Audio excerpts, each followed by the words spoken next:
asalaamaaleykum kilifa yi ñu ngi ziyaare ñëpp di bég si ñëpp di kontaan si ñëpp di ne lébu gi yëpp a fortiori yi bar ñi yëpp ñu ngi leen di ndokkale di ñaanal suñu papa ji fi jóge te yàlla def ma kóllërante woon ak moom kóllërante woon ak njabootam kóllërante nag suma papa si imam lépp nag si loxo Adama Diallo la jaar bu ma duggee géejawaay Adama Diallo moo ma dugal géejawaay parce que ñoo bokk di liggéey muy ku baax ku yaru ku tabeyit sama neejoor nag Chérif ñun ñëpp xam nañ am na lu ñu fi jot a dawal sànq sax mais Chérif moom daf ñuy nax rek mais nag maama ma ko liggéeyal parce que Bargny moom boo fa duggee jël la fa nekk àndax moom dem feneen nii rek la mën a demee yàlla na yàlla yokk xam-xamam mais ko mu dund plus de 100 ans ak wér ak kattan ak sutura teraanga àddina alaaxira yàlla am na ko mën na ko yàlla na ko def ma ñëw fii nag mu di mënuma guddal mënuma gàttal parce que c'est dense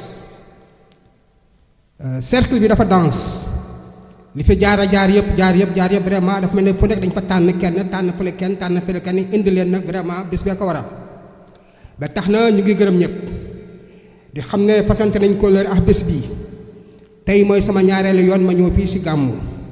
mais nag am naa yaakaar ne fasante na ak kóllëre ak bés bi ba duma ko tarreeti si kattanu borom bi yàlla na ko yàlla def bu ñu fiy ñëwaat déwén yaa dañ fekk lépp soppeeku diiwaan bi lépp Chérif mi nga xamante ni suñu papa moom la yaakaaran wóolu ko te ñi bëri woon fi lool nag mu teg ko si loxoom yàlla na ko yàlla yokk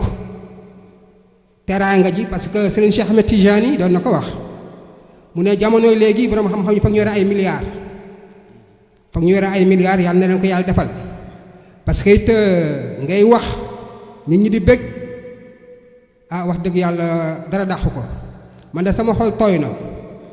na lool parce que fii wax fi dafay jafe bëggoon naa dugg sax si ay mbir ay adaada xalqi wa ridaa nafsi wa sinaata arsi wa bidaada kalimatihi teg si laxat jaakum et cetera mais mënoo see dugg parce que ni mu demee la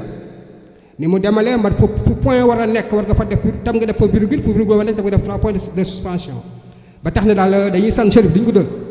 vraiment kontaan nañu bég nañu te daal ma ko waxee léegi daal ñi fi nekkoon yëpp lépp lu ñu fas kéene woon seen àdduna si biir rajab bii ñi xam ne sañ ne muy weeru suñu borom bi yal na leen ko yàlla defal yal na leen seytaane seexlu yal na leen gàcceeg àddina àllaaxira daw yal na leen teraange àddina àllaaxira fekk see gane si leen gane seen njaboot en tout cas daal man Lamane Ndiouga Gueye bu Bargny kontaan naa bu baax a baax parce que duñ fi waxtaanee temporel spirituel ak yëpp duñ ko si waxtaanee parce que avant y avait des résistants yooyu lan moo fi taxoon ñu nekkoon fii doon aar nit ñi mais après bi kilifa yi ñëwee ak diina jeex yëpp nag ñoom ñoo ñëw nag jël xamba yeex carte yooyu yëpp teg de côté taxaw nag ñi nga xamante ne ñoom ñoo war a yore réew mi yeneen fonction yi basé wu adossé wu si ñi nga xamante ne ñoo yore diina ji mais nag dafa di culture moom dañ ne quand tout s'en va ce qui reste c'est la culture nit ki mënoo émancipé wu mënoo avancé mënoo dem den si àddina bi te amoo culture parce que culture mooy suñu deret mooy li ñu nàmp mooy li ñu xam mooy li fi maam yëpp bàyyi woon xam naa nag léegi nodd gi jot Chérif vraiment du ñu guddal mais daal fasante nañ kóllëre fasante woon nga ko ak suñu papa suñuy yaaya suñuy mag boobu na man j'étais dans l'armée j'étais commando para donc dama njëkk di ñëw rek di delluwaat mais nag kontaan nañu bëgg nañu yàlla na yàlla yokk wér-gu sutura si ñu koy feet ay ati at taw bi nga xamante moo ñëwit la nga wuti woon yàlla na la ko yàlla defal te nag Chérif aussi daf la cax waaw nangul cax bi wan ko ne vraiment je suis là et je vais m'adosser sur vous pour réussir li ngay réussir ñu ngi gërëm aussi bàjjanu xale yi madame Guèye gis naa ko sans si biir ñu ngi koy gërëm bu baax a baax di gërëm aussi taaw di gërëm say rakk yi aussi wax dëgg yàlla kontaan nañu bëgg nañ Chérif yàlla na la yàlla fay man militaire la mais gis naa ni nga ko doxalee c'est comme un général bu toog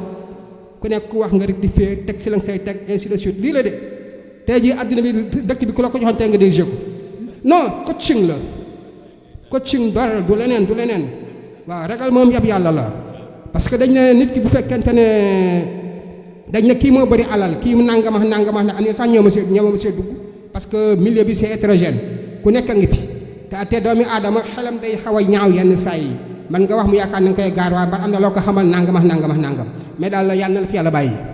yokk sa xalaat yokk sa xel aar la